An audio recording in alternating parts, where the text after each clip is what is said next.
ಸ್ವಾತಂತ್ರ್ಯೋತ್ಸವದ ಸಂಭ್ರಮದಲ್ಲಿ ಸಾನ್ನಿಧ್ಯ ಭಿನ್ನ ಸಾಮರ್ಥ್ಯದ ಶಾಲೆಯಲ್ಲಿ ಒಂದು ವಾರ ವಿವಿಧ ಸ್ಪರ್ಧೆಗಳು ನಡೆಯಲಿದ್ದು ಇದೊಂದು ಅರಿವು ಮೂಡಿಸುವ ಕಾರ್ಯಕ್ರಮ ಎಂದು ಶಾಲೆಯ ಮುಖ್ಯಸ್ಥರಾದ ವಸಂತಕುಮಾರ್ ಶೆಟ್ಟಿ ಹೇಳಿದರು. ಇವರು ಮಂಗಳೂರಿನಲ್ಲಿ ಮಾತನಾಡಿ ಒಂದು ವಾರಗಳ ಕಾಲ ಶಾಲೆಯಲ್ಲಿ ಭಿನ್ನ ಸಾಮರ್ಥ್ಯದ ಮಕ್ಕಳು ಧ್ವಜ ತಯಾರಿಸುವಿಕೆ ಜೊತೆಗೆ ವಿವಿಧ ಸಾಂಸ್ಕೃತಿಕ ಸ್ಪರ್ಧೆಗಳನ್ನು ಆಯೋಜಿಸಲಾಗಿದೆ ಎಂದು ಕಾರ್ಯಕ್ರಮದ ಮಾಹಿತಿಯನ್ನು ನೀಡಿದರು.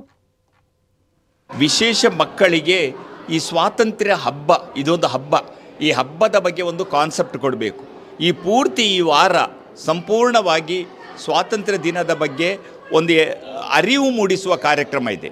ಇವತ್ತೇನು ಮಕ್ಕಳು ಬಣ್ಣದ ಕಡ್ಡಿಗಳನ್ನು ಹಿಡಿದುಕೊಂಡು ಸ್ವಾತಂತ್ರ್ಯ ಉತ್ಸವದ ಅಂಗವಾಗಿ ರಾಷ್ಟ್ರಧ್ವಜವನ್ನು ತಯಾರು ಮಾಡ್ತಾ ಇದ್ದಾರೆ. ರಾಷ್ಟ್ರಧ್ವಜ ತಯಾರು ಮಾಡ್ತಾರೆ, ಅದೇ ರಾಷ್ಟ್ರಧ್ವಜ ಚಿತ್ರ ಬಿಡಿಸ್ತಾ ಇದ್ದಾರೆ.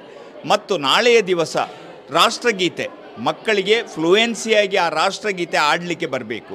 ರಾಷ್ಟ್ರಗೀತೆಯನ್ನು ಹಾಡುವುದು ಅದೇ ಇದೆ.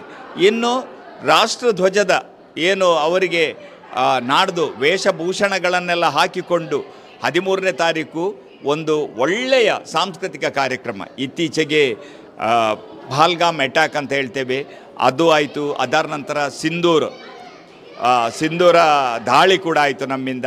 ಅದೆಲ್ಲವನ್ನು ಪ್ರತಿಬಿಂಬಿಸುವಂಥ ಒಂದು ಕಾರ್ಯಕ್ರಮ ಇದೆ. ಮತ್ತು ಇನ್ನೊಂದು ವಿಚಾರ ಏನು ಅಂತ ಹೇಳಿದರೆ 15ನೇ ತಾರೀಕು ರಾಷ್ಟ್ರಧ್ವಜವನ್ನು ಆರಿಸಿ ಅಲ್ಲಿ ಕೂಡ ಮಕ್ಕಳಿಗೆ ಮತ್ತೊಮ್ಮೆ ಅದರ ಸಂಪೂರ್ಣ ಎಚ್ಚರವನ್ನು ಕೊಡ್ತಕ್ಕಂಥ ವಿಶೇಷ ಮಕ್ಕಳು.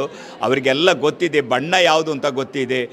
ಇಲ್ಲಿ ಏನು ಅಂತ ಹೇಳಿದರೆ ಒಂದು ಬಣ್ಣದ ಕಾನ್ಸೆಪ್ಟ್ ಹುಟ್ಟಿಕೊಳ್ತದೆ ಮತ್ತು ಅವರಲ್ಲಿರುವಂಥ ಒಂದು ಕೌಶಲ್ಯ ಹೊರಗೆ ಬರ್ತದೆ. ಅದು ಸಾಂಸ್ಕೃತಿಕವಾಗಿ ಮತ್ತು ಈ ರೀತಿಯಲ್ಲಿ ಕೂಡ ಈ ಎಲ್ಲ ವಿಷಯದಲ್ಲಿ ನಮ್ಮ ಮಕ್ಕಳನ್ನು ನಾವು ಮುಖ್ಯವಾಹಿನಿಗೆ ತರಲಿಕ್ಕೆ ಪ್ರಯತ್ನ ಮಾಡ್ತೇವೆ.